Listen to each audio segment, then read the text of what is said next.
കരങ്ങൾ ഉയർത്തി തുതിച്ചുകൊണ്ട്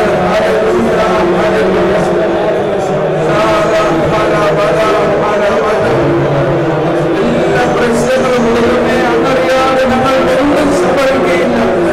അങ്ങറിയാതെ ഞങ്ങൾക്കൊന്നും സംഭവിക്കുകയില്ല. ഓ ദൈവമേ, ഞങ്ങളുടെ കുടുംബത്തിലെ ഈ അവസ്ഥ അങ്ങാടി ഞങ്ങളുടെ വിവാഹ ജീവിതത്തിന്റെ ഗ്യാരണ്ടി, ഞങ്ങളുടെ ദാമ്പത്യ ജീവിതത്തിന്റെ അവസ്ഥ, കുടുംബ ജീവിതത്തിന്റെ അവസ്ഥ എല്ലാം ഞങ്ങൾ ഇപ്പോൾ അങ്ങേക്ക് സമർപ്പിക്കുന്നു. അങ്ങയുടെ കൃപാവരത്താൽ അവയെല്ലാത്തിനെയും ഉന്മൂലനം ചെയ്യണമേ. ഞങ്ങൾ വിശ്വസിക്കുന്നു. വിശ്വസിക്കുന്നവർക്ക് ഈ അടയാളം ഉണ്ടാകും.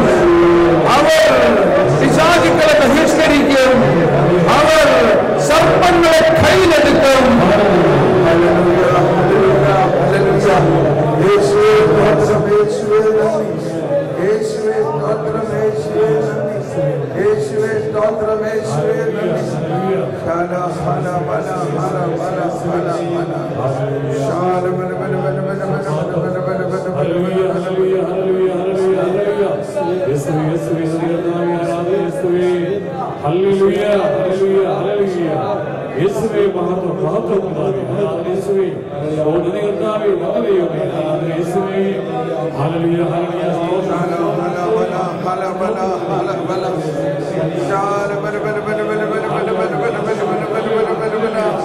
നമ്മുടെ ജീവിതത്തെ കൃപ കൊണ്ട് നിറയട്ടെ. നമ്മളുടെ കുടുംബ ജീവിതത്തിലുള്ള നവീകരണത്തിനായി ഒരു നിമിഷം നമുക്ക് ഭാര്യയോടും ഭർത്താവിനോടും ക്ഷമിച്ചുകൊണ്ട് ദൈവത്തിന്റെ കണ്ണുകളിലൂടെ കണ്ടുകൊണ്ട് നമ്മളിലുള്ള ഫരിസേയ മനോഭാവത്തെ അകറ്റുക. നമ്മളൊരു ഫരിസേയനല്ല. നമ്മൾ ദൈവത്തിന്റെ മക്കളാണ്.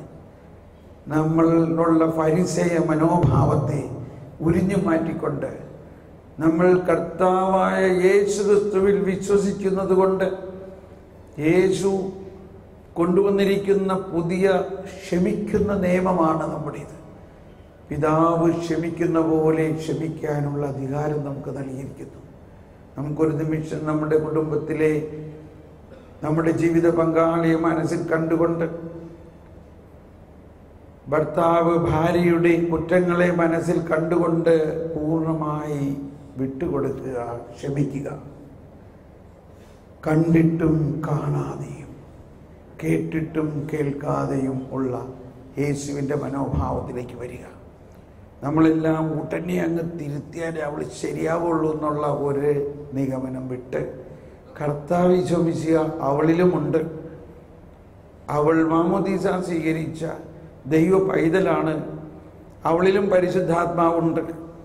അവളെ കർത്താവെ നീ തന്നെ എല്ലാം ക്രമീകരിക്കും. അവിടെയുള്ള എല്ലാ കുറവുകളും നീ എടുത്ത് മാറ്റുമെന്ന് ഞാൻ വിശ്വസിക്കുന്നു കർത്താവെ. എന്ന പോലെ ഭാര്യ ഭർത്താവിൻ്റെ കുറവുകളെ കർത്താവിന് സമർപ്പിച്ചുകൊണ്ട് ദൈവമേ, എൻ്റെ ഭർത്താവിന് എന്തെല്ലാം കുറവുകളുണ്ടായാലും അങ്ങ് അവനെ സ്വീകരിക്കുന്ന പോലെ ഞാൻ സ്വീകരിക്കുകയും ആ കുറവുകളോടുകൂടി ഞാൻ അവനെ സ്നേഹിക്കുന്നു. കർത്താവായ യേശു ക്രിസ്തുവിൽ വിശ്വസിക്കുക. നീയും നിന്റെ കുടുംബവും രക്ഷ പ്രാപിക്കും. നമ്മുടെ വ്യക്തിപരമായ ഒരു രക്ഷ മാത്രമല്ല കർത്താവ് ആഗ്രഹിക്കുന്നത്. നമ്മളാവുന്ന ഒരു വ്യക്തിയിലൂടെ നമ്മുടെ കുടുംബം മുഴുവനും രക്ഷയിലേക്ക് നയിക്കപ്പെടുന്നതിനുള്ള ഗ്യാരണ്ടിയാണ് ഈ ചോദിച്ചത്. ഗ്യാരണ്ടി. കർത്താവിലൊന്ന് വിശ്വസിച്ചാൽ മതി. ആ ബോധ്യത്തോടെ ഒരിക്കൽ കൂടി നമ്മുടെ ജീവിത പങ്കാളിയിലുള്ള കുറവുകളെ കർത്താവിന് കൊടുക്കുക. അവളോടോ അവനോടോ അതിനെക്കുറിച്ച് പറഞ്ഞ് ഒരു ഫരിസേയനാകാതെ, ആ ഫരിസേയ മനോഭാവത്തിലുള്ള പിറുപിറുക്കലില്ലാതെ, ഫരിസേയ മനോഭാവത്തിലുള്ള കുറ്റം കണ്ടുപിടിച്ചിട്ട് അത് നാലാളോട് ഫോൺ ചെയ്ത് പ്രചരിപ്പിക്കുന്ന, അവഹേളിപ്പിക്കുന്ന ആ മനോഭാവം മാറ്റിയിട്ട് എൻ്റെ ഭർത്താവിൻ്റെ കുറ്റം ഞാൻ ഇനി ആരോടും പറയില്ല, എൻ്റെ ഭാര്യയുടെ കുറവ് ഞാൻ ഇനി ആരോടും പറയില്ല, കർത്താവിനോട് മാത്രം. നമ്മൾ ഫാമിലി കൗൺസിലിംഗ് എന്നൊക്കെ എത്ര പറഞ്ഞാലും നമ്മുടെ എന്ത് പ്രശ്നം ആരോട് പറഞ്ഞാലും യഥാർത്ഥ കാര്യം ആർക്കെങ്കിലും പറയാൻ പറ്റുമോ? എന്നാൽ കർത്താവെല്ലാം അറിയുന്നു. ദൈവമേ, ഞാൻ പറയാതെ തന്നെ നിനക്കറിയാമല്ലോ ഞങ്ങളുടെ കുടുംബത്തിലെ കാര്യങ്ങൾ. ഞാൻ വിശ്വസിക്കുന്നു, നിന്റെ ഗ്യാരണ്ടിയിൽ ഞാൻ വിശ്വസിക്കുന്നു. നീ വന്നിരിക്കുന്നത് പച്ചവെള്ളത്തെ വീഞ്ഞാക്കുന്ന വിവാഹത്തിലേക്കാണ്. പച്ചവെള്ളമാകുന്ന ആ അവസ്ഥയെ പുതുവീഞ്ഞാക്കി രൂപാന്തരപ്പെടുത്തുന്നതാണ് നിന്റെ പ്രവൃത്തി എന്ന് ഞാൻ വിശ്വസിക്കുന്നു. എൻ്റെ കുടുംബത്തിൻ്റെ അവസ്ഥയെ ഒരിക്കൽ കൂടി ഞാൻ അങ്ങേക്ക് സമർപ്പിച്ചുകൊണ്ട് ഞാൻ അങ്ങിൽ പൂർണ്ണമായിട്ട് വിശ്വസിക്കുന്നു. അങ്ങ് ഇതിനെ മാറ്റും, അങ്ങ് ഇതിനെ മാറ്റുമെന്ന് ഞാൻ വിശ്വസിച്ചുകൊണ്ട് ഞങ്ങൾ സ്തുതിക്കുന്നു കർത്താവേ. Hallelujah, hallelujah, hallelujah, hallelujah.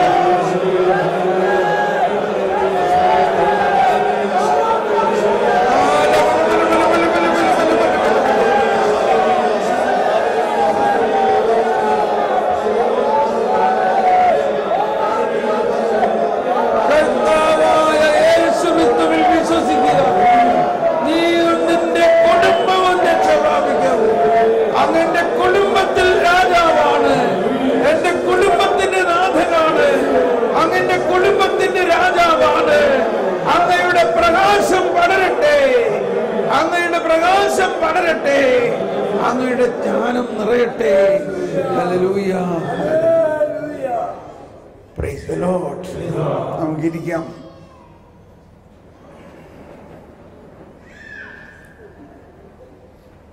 പ്രാക്ടിക്കലായിട്ട് നമ്മൾ മുന്നോട്ട് നീങ്ങുമ്പോൾ ഈ യേശുവിൽ വിശ്വസിക്കുന്നതിലൂടെ നമുക്ക് ലഭിക്കുന്ന വലിയ ഒരു കൃപ എന്താണെന്ന്, നിനക്ക് കടുകുമണിയോളം വിശ്വാസമുണ്ടെങ്കിൽ മലയോട് മാറാൻ പറഞ്ഞാൽ മാറുന്ന. എന്താണ് നമ്മുടെ മല? എന്താണ് ഈ കടുകുമണി?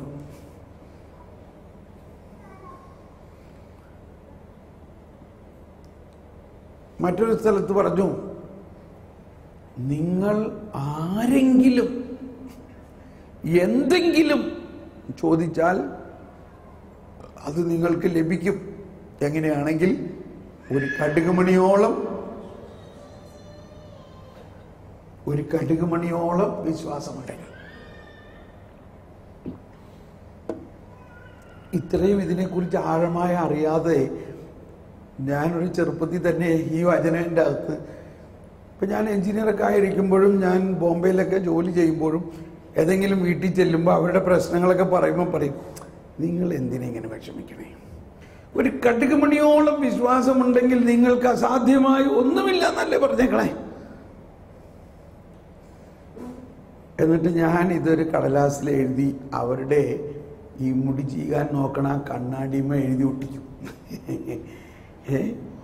ഇതെൻ്റെ അന്നത്തെ ഒരു സുവിശേഷ വേലയെന്ന് ഇപ്പം പറയാമില്ലേ. ഇതൊന്നും അറിയാണ്ട് ഇത് നീ എല്ലാ ദിവസവും വായിക്കും എന്ന് പറഞ്ഞ എല്ലാവരും, നിനക്കൊരു കടുകുമണിയോളം വിശ്വാസമുണ്ടെങ്കിൽ എന്ന് പറഞ്ഞ് നിങ്ങൾക്ക് അസാധ്യമായി ഒന്നുമില്ല. നമ്മൾ സാധാരണ കേട്ടേക്കുന്നത് ദൈവത്തിന് അസാധ്യമായി ഒന്നുമില്ല എന്നാണ്, ഇല്ലേ? അതിപ്പോൾ വലിയ കാര്യമൊന്നുമില്ലല്ലോ, ദൈവത്തിനെല്ലാം സാധ്യമാണ്. പക്ഷെ അങ്ങനെയല്ല വചനം പറയുന്നത്. നിനക്കൊരു കടുകുമണിയോളം വിശ്വാസമുണ്ടെങ്കിൽ മത്തായി 17:21 പറയുകയാണ്, നിനക്ക് അസാധ്യമായി ഒന്നുമില്ല, നിങ്ങൾക്ക് അസാധ്യമായി ഒന്നുമില്ലാന്ന്. ഇത് കണ്ടുപിടിച്ചപ്പോഴല്ലേ ഞാൻ മനസ്സിലാക്കിയത്, എൻ്റെ ദൈവം എന്തീ പറയുന്നത്, എനിക്ക് ഈ തോമായിക്ക് അസാധ്യമായിട്ടൊന്നുമില്ല, ഈ യോഹന്നാന്, ഈ ബാബുവിന്, ഈ നിങ്ങൾ ഓരോരുത്തർക്കും അസാധ്യമായിട്ട് ഒന്നുമില്ല എന്നാണ് അവിടെ പറഞ്ഞിരിക്കുന്നത്.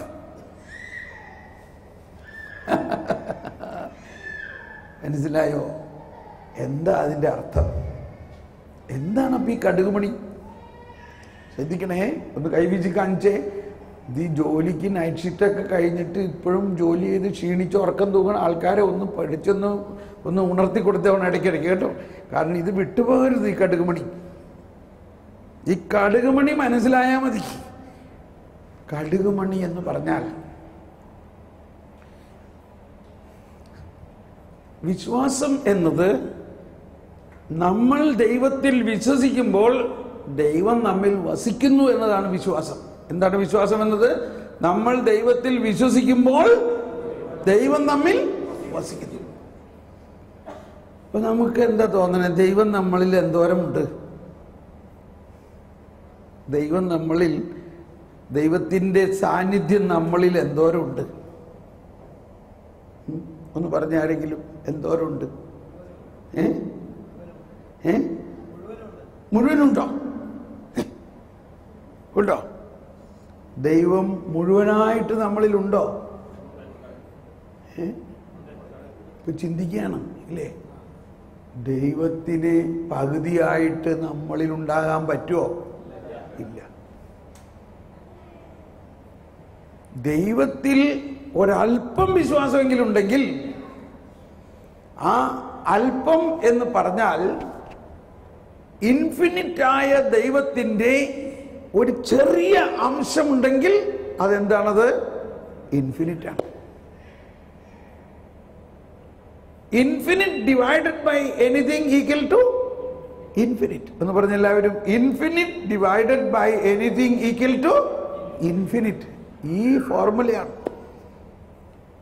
കർത്താവാണെൻ്റെ ഓഹരിയും പാനപാത്രവും എന്നെല്ലാം പറയണതിൻ്റെ അർത്ഥം എനിക്ക് അവകാശമായത് എനിക്ക് അളന്നു കിട്ടിയിരിക്കുന്നു എന്നതിൻ്റെയൊക്കെ അർത്ഥം.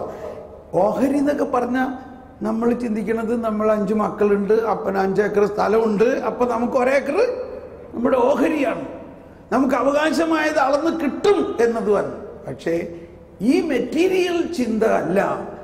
ദൈവം അനന്തനായ ഇൻഫിനിറ്റായ ദൈവത്തിൽ നിന്നും ഒരു കടുകുമണി കിട്ടിയാൽ അതെത്രത്തോളമുണ്ട്?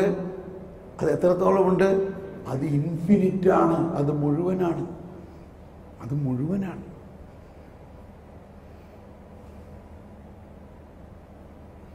മനസ്സിലാക്കാൻ ശ്രമിച്ച് വേറെ വിധത്തിൽ പറഞ്ഞാൽ, ഇപ്പോൾ ഈശോയെ കുർബാനയിൽ വലിയ ഓസ്തി ഈശോ ആയി മാറി. വലിയ ഓസ്തി വാഴ്ത്തി, ആ വലിയ ഓസ്തി ഈശോ ആയി.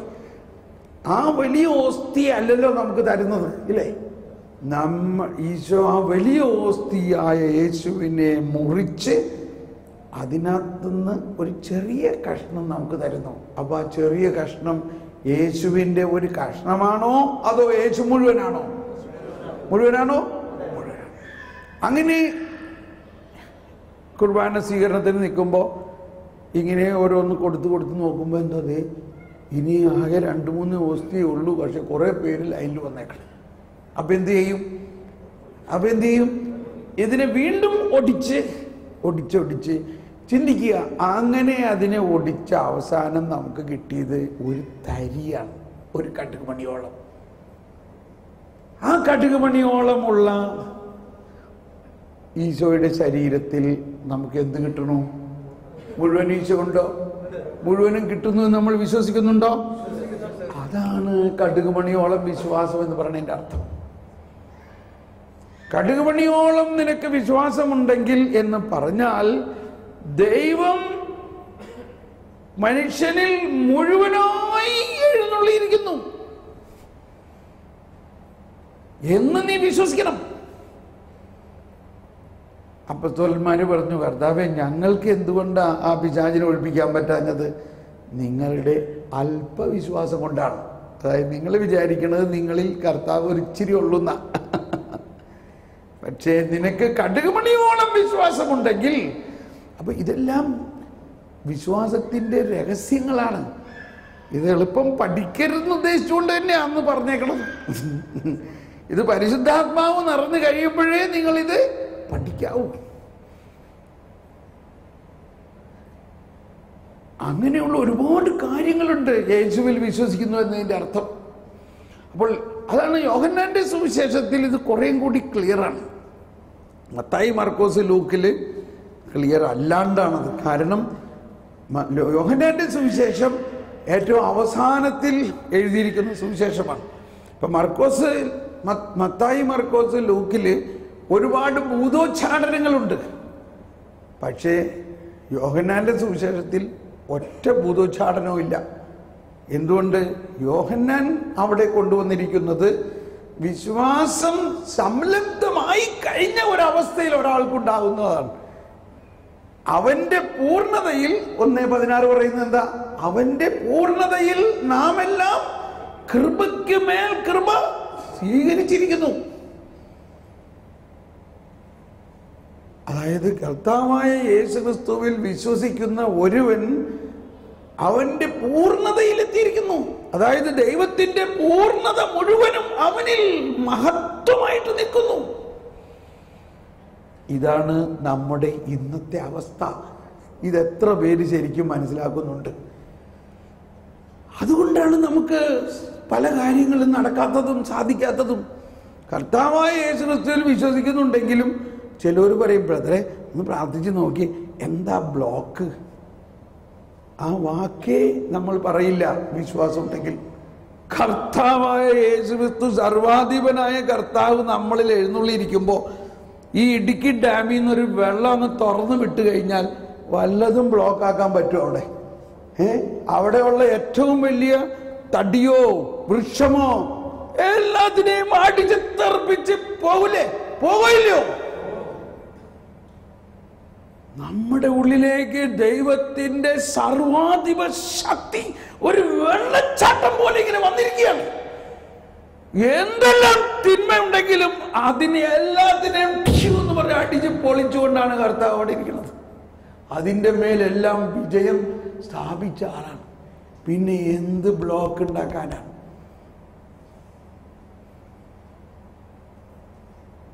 അപ്പൊ ആരെങ്കിലും എന്നോട് പറയും, എന്തോ തടസ്സമുണ്ടെന്ന് തോന്നുന്നുണ്ടല്ലോ. അപ്പം എനിക്ക് മനസ്സിലായി, നിന്റെ വിശ്വാസം ഇത്രേ ആയിട്ടുള്ളൂ എന്നർത്ഥം. അതായത് നീ അങ്ങനെ ചിന്തിക്കുകയാണെങ്കിൽ നീ വാസ്തവത്തിൽ യേശുവിൻ്റെ സർവാധിപ ശക്തിയിൽ നീ വിശ്വസിക്കുന്നില്ല. ഞാനിത് പറയണത് മനസ്സിലാവുന്നുണ്ടല്ലോ. ആരാണ് യേശു? നമ്മൾ പ്രൈസ് ദ ലോർഡ് എന്ന് പറഞ്ഞാൽ, ലോർഡ് എന്ന് പറഞ്ഞതിൻ്റെ അർത്ഥം എന്താ? അതിന് മുകളിൽ വേറെ ആരുമില്ല. കർത്താവിന് മുകളിൽ വേറെ ആരുമില്ല. Is the Lord. സർവാധിപനാം കർത്താവെന്ന് നമ്മൾ പാടുമ്പോൾ നമ്മൾ വിശ്വസിക്കുകയാണ് കർത്താവ് സർവാധിപനാണ്. പക്ഷെ നമുക്ക് വിശ്വസിക്കാൻ പറ്റാത്തത് ഈ സർവാധിപനായ കർത്താവ് ഈ പാപിയും ബലഹീനനുമായി എൻ്റെ ഉള്ളിൽ എഴുന്നള്ളിയിരിക്കുന്നു. ഇത് വിശ്വസിക്കുന്നതിനാണ് ജ്ഞാനം എന്ന് പറയുന്നത്. ഈ പാപിയും ബലഹീനനാണ് നമ്മളിപ്പോഴും. എങ്കിലും നമ്മുടെ ഉള്ളിൽ ത്രിത്വൈക ദൈവം എഴുന്നള്ളിയിരിക്കുന്നു. അതാണ് കടുകുപണി വിശ്വാസം എന്ന് പറയുന്നത്. അതായത് ദൈവത്തിൻ്റെ ഒരു ഓഹരി നമുക്ക് മക്കളായതുകൊണ്ട് അവകാശമാണ്. അതൊക്കെ സങ്കീർത്തനങ്ങളിൽ പറയുന്നുണ്ട്. നിനക്ക് അവകാശമായത് അളന്നു കിട്ടിയിരിക്കുന്നു. നമ്മൾ പുതിയ നിയമത്തിൽ മനസ്സിലാക്കേണ്ട ഏറ്റവും വലിയ വ്യത്യാസം, നമ്മൾ അടിമയല്ല, നമ്മൾ മക്കളാണ്. ഇപ്പം നമ്മുടെ വീട്ടിൽ ഒരു വേലക്കാരനുണ്ട്. അവൻ 10,000 രൂപ കട്ടെടുത്തു. നമ്മൾ അവനെ പറഞ്ഞു വിടും.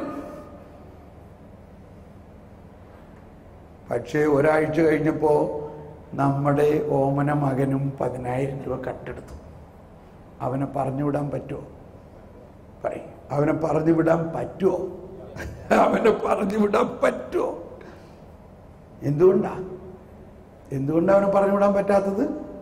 അവൻ മകനാണ്. അവൻ നമ്മുടെ മകൻ. അതാണ് നമ്മുടെ അവസ്ഥ. ഇപ്പൊ മനസ്സിലായോ? നമ്മൾ ഇത്രയും വലിയ പാപം ചെയ്തിട്ടും ദൈവം നമ്മളെ പറഞ്ഞു വിടാൻ പറ്റുമോ? പറ്റില്ല ദൈവത്തിന്. കാരണം നമ്മൾ മകനാണ്. അപ്പൊ അവൻ 10,000 രൂപ കട്ടെടുത്തു. ഈ മകൻ അവനെ വിളിച്ചിട്ട് നമ്മൾ എന്ത് പറയും? എടാ മോനെ, നമ്മൾ ഈ ജവലാലിയിൽ ഈ ചൂടിൽ കിടന്ന് ഈ മരുഭൂമിയിൽ കഷ്ടപ്പെട്ടുണ്ടാക്കണത് മുഴുവൻ ആർക്ക് വേണ്ടിയാ? ആർക്ക് വേണ്ടിയാ? ഇതെല്ലാം നിനക്ക് വേണ്ടിയല്ലടാ. പിന്നെ നീ എന്തിനീ കട്ടെടുത്തത്? എനിക്കുള്ളതെല്ലാം നിനക്ക് വേണ്ടിയല്ലടാ മോനെ. അപ്പൊ അവന് എന്തുണ്ടായി? വെളിവുണ്ടായി. അവനെന്തുണ്ടായി? വെളിവുണ്ടായി.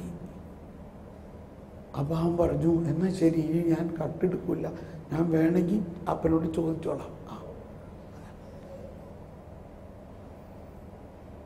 ഈ അർത്ഥത്തിലാണ് മുടിയനായ പുത്രന്റെ ഉപമയുടെ അവസാനം. മുടിയനായ പുത്രന്റെ ഉപമയുടെ അവസാനം ഈ മുടിയനായ പുത്രനിൽ അല്ല, അവന്റെ ജ്യേഷ്ഠനിലാണ് അതിന്റെ ക്ലൈമാക്സ്. മുടിയനായ പുത്രൻ മടങ്ങി വന്നപ്പോ അപ്പൻ വലിയ മുഴുത്ത കാളയെ വെട്ടിയിട്ട് ഇത്രയും വലിയ സന്തോഷമെല്ലാം ആഘോഷിച്ചിട്ട് മറ്റവനൊന്നും മനസ്സിലാകുന്നില്ല. ഇത് എന്തിനാണ് അപ്പൻ ഇങ്ങനെ ചെയ്യണേ? അതാണ് ദൈവത്തിന്റെ കരുണ, ദൈവത്തിന്റെ നീതി സാധാരണ മനുഷ്യബുദ്ധിക്ക് മനസ്സിലാവില്ല. അവന്റെ പാപത്തിന്റെ ലിസ്റ്റ് ചോദിച്ചോ? അവൻ വലിയ ലിസ്റ്റൊക്കെ എഴുതിയിട്ട് ഞാൻ എൻ്റെ പിതാവിനോട് പറയും, ഞാൻ സ്വർഗത്തിനും എതിരായി നിനക്കെതിരായും പാപം ചെയ്തു പോയി, എന്നെ പുത്രനായിട്ട് നീ കണക്കാക്കേ വേണ്ട, എനിക്കൊരു വേലക്കാരനായിട്ടെങ്കിലും ജീവിക്കുകയാണെങ്കിൽ ഞാൻ സന്തോഷിച്ചോളാം എന്ന് പറഞ്ഞുകൊണ്ട് വന്ന അവനെ അപ്പനങ്ങ് ആലിംഗനം ചെയ്ത് അങ്ങ് ശ്വാസം മുട്ടിച്ച് അവനൊന്നും പറയാൻ പറ്റണില്ല. അവൻ പറഞ്ഞു, എന്നെ പുത്രനായിട്ട് നീ കണക്കാക്കണ്ട, നീ എന്തി പറയണേ? എങ്ങനെ എനിക്കത് പറ്റും? നമുക്ക് പറ്റുമോ? നമ്മുടെ മക്കളെ വേലക്കാരനായിട്ട് കണക്കാക്കാൻ പറ്റുമോ? അതാണ് പുതിയ നിയമം. അവൻ ഉടനെ പുതിയ കുപ്പായം കൊടുത്ത്, അതാണ് അന്ന് ആദത്തിന് കൊടുത്ത കുപ്പായം. മോതിരം അണിയിച്ചുകൊണ്ട് പുത്രനായിട്ട് സ്വീകരിച്ചുകൊണ്ട് പുതിയ പാദരക്ഷകൾ അണിയിച്ച് രാജകുമാരനെ പോലെ അവനെ സ്വീകരിച്ച് വെട്ടടാ മുഴുത്ത കാളയെ വെട്ടുക എന്ന് പറഞ്ഞാൽ നമ്മൾ എന്നാ ഒരു കാളേനെ വെട്ടണത്? നമ്മുടെ വീട്ടിൽ വലിയ ആഘോഷം, ഒരു കല്യാണത്തിനൊക്കെ നമ്മൾ വീട്ടിൽ കാളയെ വെട്ടണം. കല്യാണം അത്രയ്ക്ക് വലിയ ആഘോഷത്തിനാണ് കാളയെ വെട്ടെന്ന് പറയണത്. അവരുടെ ലാംഗ്വേജിൽ കാളയെ വെട്ടി എന്ന് പറഞ്ഞാൽ ഏറ്റവും ഹൈ ഫീസ്റ്റ് ആഘോഷിക്കാൻ. പക്ഷേ വൈകുന്നേരം ആയപ്പോൾ ചേട്ടൻ വന്നിട്ട്, എന്താ ഈ സന്തോഷം, എന്താ ഈ ആഘോഷം, എന്താ ഈ ബഹളം ഇവിടെ കേൾക്കണേ? വേലക്കാർ ഓടി വന്നിട്ട് പറയും, നിന്റെ അനുജൻ മടങ്ങി വന്നിരിക്കണു, അതുകൊണ്ട് ഞങ്ങളൊക്കെ ഭയങ്കര സന്തോഷത്തിലാണ്. അവൻ എന്തിനാ മടങ്ങി വന്നേ? ഇവനൊരു സന്തോഷമില്ല, ഒരു സന്തോഷമില്ല. അവൻ്റെ കണക്കൊക്കെ അവസാനിപ്പിച്ച് വിട്ടതല്ലേ, അവനതെല്ലാം നശിപ്പിച്ചുകൊണ്ട് മടങ്ങി വന്നേക്കണം, അവനെ കുടുംബത്തിൽ കയറ്റാൻ പറ്റുമോ എന്നും പറഞ്ഞ് അവൻ ദേഷ്യപ്പെട്ട് വീടിൻ്റെ പുറത്ത് തന്നെ ഇരിപ്പായി. വീട്ടിലെ അപ്പനും അമ്മയും പെങ്ങന്മാരും എല്ലാം ഭയങ്കര സന്തോഷം, പക്ഷെ ഇവനൊരു സന്തോഷമില്ല. അപ്പോൾ അപ്പച്ചൻ ഇറങ്ങി വന്നിട്ട് ഇവൻ്റെ അടുത്ത് വന്നിട്ട് പറയും, എടാ മോനെ, നീ എന്തിങ്ങനെ ഇരിക്കണേ? നമുക്ക് സന്തോഷിക്കണം, നിന്റെ അനുജൻ മടങ്ങി വന്നിരിക്കണു. ഞാൻ ഇക്കാലം അത്രയും, കേട്ടോ, ശ്രദ്ധിക്കണം കേട്ടോ ആ വചനം, ഞാൻ ഇക്കാലം അത്രയും അപ്പന് ദാസ്യവേല ചെയ്തിട്ട്, കണ്ടോ, അങ്ങയുടെ കൽപ്പനകൾ ഒന്നും ഞാൻ ലംഘിച്ചിട്ടില്ല, എല്ലാം അനുസരിച്ചു, കേട്ടോ, കൽപ്പന അനുസരിച്ചു. എന്നിട്ടും എനിക്ക് എൻ്റെ സുഹൃത്തുക്കളോടുകൂടി സന്തോഷിക്കാൻ ഒരു ആട്ടുകുട്ടീനെ അമ്മ വെട്ടിയോ? എന്നിട്ട് ഇപ്പൊ ഈ നിങ്ങളുടെ മകൻ മുടിയനായ പുത്രൻ എല്ലാം നശിപ്പിച്ച് വേശ്യകളോടൊപ്പം കളഞ്ഞു വന്നപ്പോ വലിയ കാളേനെ വെട്ടിയിരിക്കണം. എന്തപ്പനാണ്? അപ്പനങ്ങ് ഷോക്ക് അടിച്ച മാതിരിയായി. ഒരു കാര്യം കേട്ടോ, ഈ ഡയലോഗില്, ഞാൻ ദാസനാണ്, ഞാൻ കൽപ്പന എല്ലാം പാലിച്ചു, എന്നാൽ ഇവനോ നിങ്ങളുടെ മകനാണ്.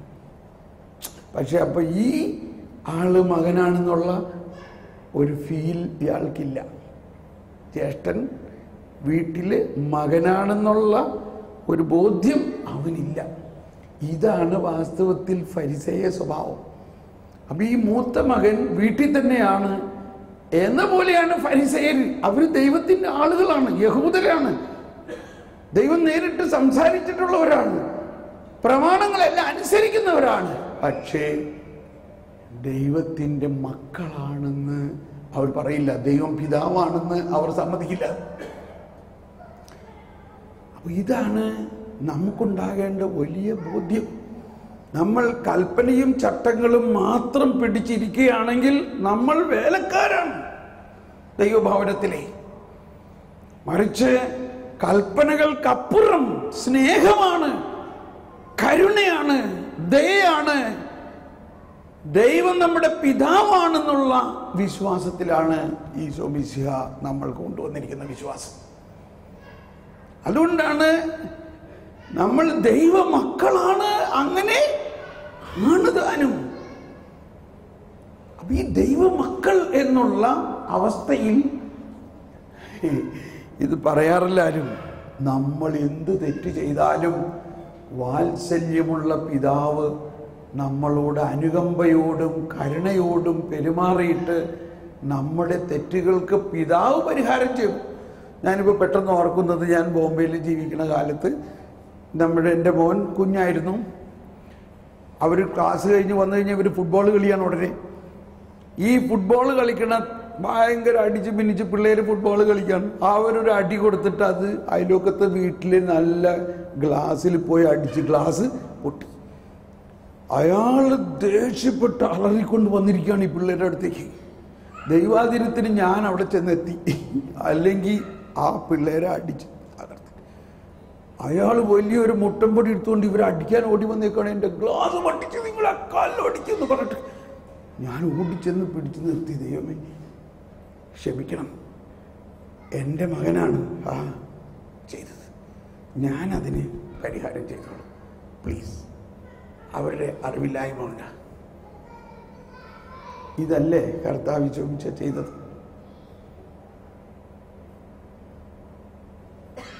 ഇനി വേറൊന്ന്, നമ്മുടെ മകൻ ഒരു തെറ്റ് ചെയ്ത് അവനെ ജയിലിൽ പോലീസ് പിടിച്ച് ജയിലിലിട്ടിരിക്കുക. ഇവിടെ അമ്മമാരധികം ഇല്ല, അധികവും അപ്പന്മാരാണ്. നിങ്ങൾ ചിന്തിക്കേ, നിങ്ങളുടെ മകൻ പോലീസ് അറസ്റ്റ് ചെയ്തിരിക്കണു, കാരണം അവനൊരു തെറ്റ് ചെയ്തു, അവനൊരു ക്രൈമാണ് ചെയ്തത്. നിങ്ങൾ ആത്മാർത്ഥമായിട്ടൊന്ന് ചിന്തിച്ചേ, നിങ്ങളിപ്പോൾ എന്താ ആഗ്രഹിക്കണേ? അവൻ തെറ്റ് ചെയ്തത് കൊണ്ട് അവൻ ജയിലിൽ കിടക്കണമെന്നാണോ ആഗ്രഹിക്കുന്നത്? എത്ര അമ്മമാരുണ്ട് ഇവിടെ? അമ്മമാരെ ഒന്ന് കൈപൊക്കി. ഉണ്ടല്ലോ. അമ്മമാരാദ്യം ഉത്തരം പറയും. നിങ്ങളുടെ മകൻ തെറ്റ് ചെയ്തു, അവനെ പോലീസ് അറസ്റ്റ് ചെയ്തു, അവനെ ജയിലിലിട്ടിരിക്കുകയാണ്. ഈ ന്യൂസ് അറിഞ്ഞപ്പോൾ മുതൽ അമ്മയ്ക്ക് കരച്ചിലാണ്. അമ്മക്ക് ഭക്ഷണം കഴിക്കണില്ല, കഞ്ഞി വെക്കണില്ല, വീട്ടില് അനക്കമില്ല. അമ്മ കിടന്ന് കരച്ചിലാണ്. എങ്ങനെയെങ്കിലും എൻ്റെ മോന് വേഗം ഇറക്കിക്കൊണ്ടുവരണേ. ആണോ ഇല്ലയോ? നിങ്ങളിൽ എത്ര അമ്മമാരാണ് അവനെ ഒരു ശിക്ഷയ്ക്കും വിടാതെ എങ്ങനെയെങ്കിലും അവനെ ഇറക്കിക്കൊണ്ടുവരണം, കാരണം അവൻ എൻ്റെ മകനാണ് എന്ന ആശയമുള്ള, എന്ന ബോധ്യം ഉള്ള അമ്മമാരൊന്ന് കൈവെക്കാമോ? Praise the Lord. ഇനി അവനോട് പല പ്രാവശ്യം പറഞ്ഞിട്ടുണ്ട് ഇങ്ങനെ ചെയ്യരുതെന്ന്, എന്നിട്ടും അവനത് ചെയ്തു. അതുകൊണ്ട് അവനോട് കിടക്കട്ടെ, അവന് ശിക്ഷ കിട്ടട്ടെ എന്ന് ചിന്തിക്കുന്ന അമ്മമാരാരെങ്കിലും ഉണ്ടെങ്കിൽ ഒന്ന് കൈവക്കി. ആരുമില്ല. കണ്ടോ, എവിടെ പോയി അപ്പം നിയമം? എവിടെ പോയി ശിക്ഷ?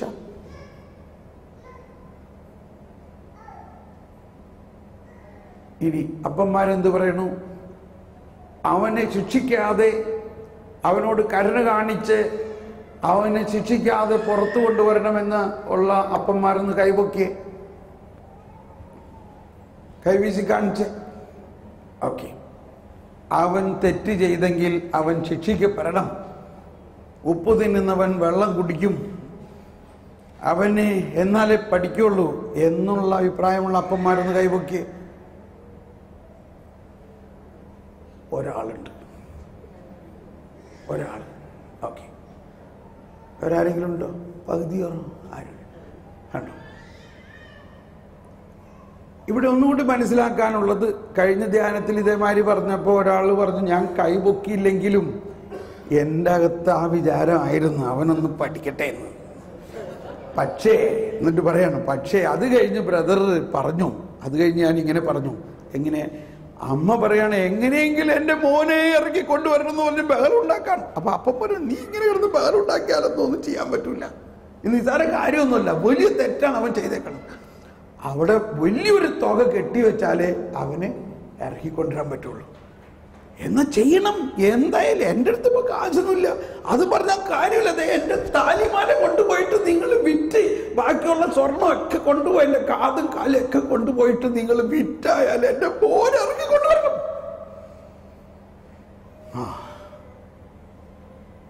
അത് ശരിയാക്കാം. അങ്ങനെ അപ്പൻ അല്ലെങ്കിൽ അമ്മ അമ്മയുടെ താലിമാല, കാതിലെ മോതിരങ്ങളും വളയൊക്കെ ഊരിക്കൊടുത്ത് എന്തിനാണ്? അവന് മോചനദ്രവ്യമായിട്ട് കൊടുത്തു. എന്തു കൊടുത്തു? ആ വാക്കൊന്ന് എല്ലാവരും പറഞ്ഞേ, മോചനദ്രവ്യം. ഒന്ന് ഉച്ചത്തിൽ പറഞ്ഞേ, മോചനദ്രവ്യം. ഇങ്ങനൊരു വചനം കേട്ടിട്ടുണ്ടല്ലോ. അവനെന്ത് കൊടുത്തു? മോചനദ്രവ്യം. അപ്പോൾ അദ്ദേഹം പറയാണ്, അത് കേട്ടപോടെ എനിക്ക് സമാധാനമായി.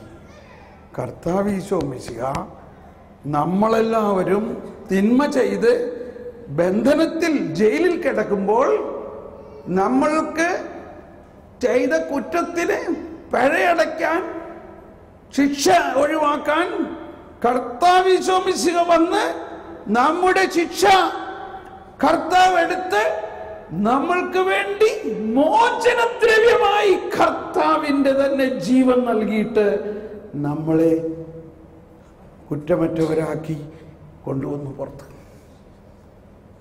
ഇതാണ് പുതിയ നിയമം. ഇതാണ് കർത്താവായ യേശുക്രിസ്തുവിൽ വിശ്വസിക്കുവിൻ എന്ന് പറയുന്ന യഥാർത്ഥ വിശ്വാസം. ഒന്ന് വിശ്വസിക്കാൻ ശ്രമിച്ചേ.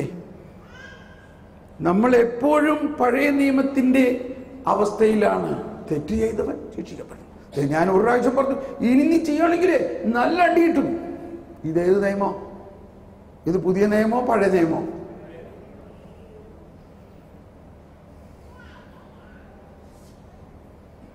ഒന്ന് ഹൃദയത്തിൽ വിശ്വസിച്ചേ. കർത്താവ് ഈശോ മിശിഹ തൻ്റെ ജീവരക്തം കൊടുത്തുകൊണ്ട് നമ്മുടെ പാപത്തിന് പരിഹാരം ചെയ്തോ? നമ്മുടെയും നമ്മുടെ ജീവിത പങ്കാളിയുടെയും നമ്മുടെ മക്കളുടെയും നമ്മുടെ മാതാപിതാക്കളുടെയും നമ്മുടെ തലമുറകളുടെയും പാപത്തിന് പരിഹാരം ചെയ്തുവോ? കർത്താവ് മോചനദ്രവ്യമായി തൻ്റെ ജീവൻ കൊടുത്തുവോ? കൊടുത്തുവെങ്കിൽ നിന്റെ പാപം കടും ചുവപ്പാണെങ്കിലും അവ എല്ലാത്തിനെയും തൂവെള്ളയാക്കുന്ന വിമോചനത്തിൻ്റെ ആ കൃപയാണ് ഈശോ അതിലൂടെ സംജാതമാക്കിയത്. അതാണ് പരിശുദ്ധാത്മാവിലൂടെ നമുക്ക് ലഭിച്ചിരിക്കുന്നത്. നമുക്ക് ഈ ബോധ്യത്തോടെ ഒന്ന് സ്തുതിച്ചുകൊണ്ട് നമ്മൾ അതിനെ അങ്ങ് സ്വീകരിക്കുക. ഈ പുതിയതിനെ സ്വീകരിക്കുമ്പോൾ പഴയത് താനെ പോയിക്കൊള്ളും എന്നാണ് പറയണത്. പാമ്പിൻ്റെ പടം പൊഴിയണത് എപ്പോഴാ? പുതിയത് വന്നു കഴിയുമ്പോൾ പഴയത് പോകും. അപ്പോൾ നമ്മളുടെ വിശ്വാസത്തിൻ്റെ പുതുമ, നവീകരണം എന്ന് പറയുന്നത് ഈ പുതിയ നിയമത്തിൻ്റെ ആ പൂർണ്ണമായ അനുഭവം പരിശുദ്ധാത്മാവിലൂടെ നമുക്ക് ലഭിക്കുന്നതിലാണ്. നമുക്കൊന്ന് സ്വതന്ത്രമായി സ്തുതിച്ചുകൊണ്ട് ഇതിനെ ഉൾക്കൊണ്ടുകൊണ്ട്, ദൈവമേ, ഞാൻ എൻ്റെ സ്വന്തം മകനോടെന്ന പോലെ ദൈവം പറയുകയാണ്, അമ്മ മറന്നാലും പെറ്റമ്മ മറന്നാലും ഞാൻ മറക്കുകയില്ല എന്ന് പറയണതിൻ്റെ അർത്ഥം ഇതാണ്.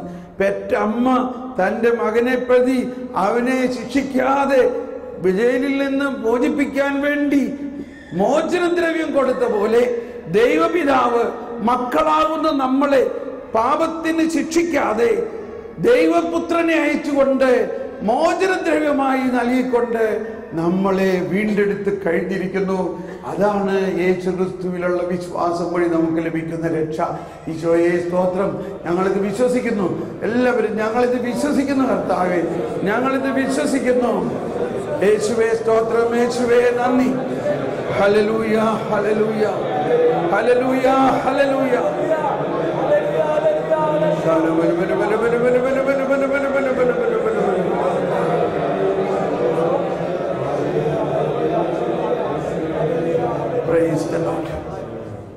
നമ്മൾ ഇനി അധികം സമയമില്ല. ഇത് സമാപിപ്പിക്കുന്നതിന് മുൻപായിട്ട് ഒന്നോ രണ്ടോ പേരൊന്നും ഇവിടെ വന്ന് ഇന്നത്തെ ഈ ക്ലാസ്സിൽ നിങ്ങൾക്ക് കിട്ടിയ ഉൾക്കാഴ്ച എന്താണ്, എന്ത് പുതിയ ബോധ്യമാണ് കിട്ടിയതെന്ന് ഒന്ന് പ്രഖ്യാപിച്ച് കർത്താവിന് നന്ദി പറയാം. എന്നിട്ട് ഞാനൊരു അഭിഷേക പ്രാർത്ഥന പ്രാർത്ഥിക്കാം. അതോടുകൂടി നമുക്ക് അവസാനിപ്പിക്കാം. അപ്പോൾ പെട്ടെന്ന് ഒന്നോ രണ്ടോ പേർ വന്നിട്ട് ഒന്ന് സാക്ഷ്യപ്പെടുത്തണം. സാക്ഷ്യം എന്ന് പറഞ്ഞാൽ ഈ കേട്ട ക്ലാസ്സിൽ നിന്നും നിങ്ങൾക്ക് കിട്ടിയ ഉൾക്കാഴ്ചകൾ എന്താണ് എന്ന് ഒന്ന് പറഞ്ഞാൽ മതി. ഈശോന് നന്ദിയോടെ പറയുക. അപ്പോൾ അതെല്ലാവരും ഒന്ന് ചിന്തിക്കുക. ഇന്ന് ഈ സായാഹ്നത്തിൽ കേട്ട ക്ലാസ്സിൽ നമുക്ക് കിട്ടിയ പുതിയ ഉൾക്കാഴ്ചകൾ എന്താണ്?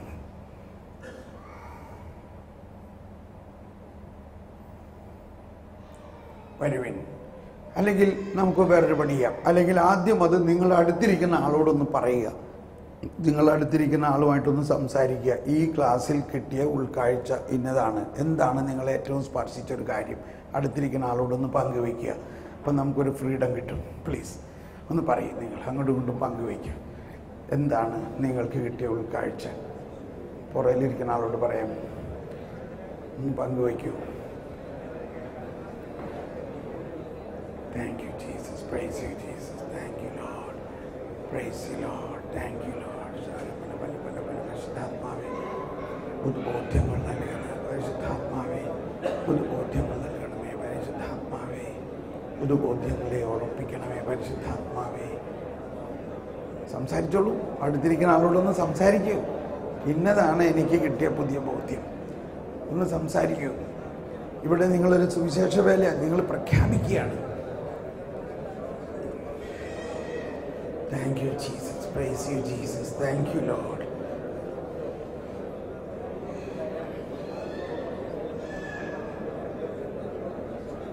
Thank you. Okay. ഇനി പെട്ടെന്ന് വന്ന് പറയാം. ഇനിയിപ്പോൾ ആ ആളെന്താ പറഞ്ഞെന്ന് പറഞ്ഞാൽ മതി. അതിൻ്റെ കൂടെ നിങ്ങളുടെയും കൂടി കാര്യം ചേർത്താൽ മതി. പ്ലീസ് വേമ്പ. അത് കഴിഞ്ഞിട്ട് നിങ്ങൾക്ക് എന്തെങ്കിലും സംശയം ഉണ്ടെങ്കിൽ, ഈ പറഞ്ഞ കാര്യത്തിൽ കൃത്യമായിട്ട് മനസ്സിലായില്ല, അല്ലെങ്കിൽ നമ്മൾ ഇന്നവരെ കേട്ടേക്കണത് ഇതുമായിട്ട് യോജിക്കുന്നില്ല, സംശയം ഉണ്ടെങ്കിൽ അത് ചോദിച്ചാൽ അതിന് ഉത്തരം തരുന്നതായിരിക്കും.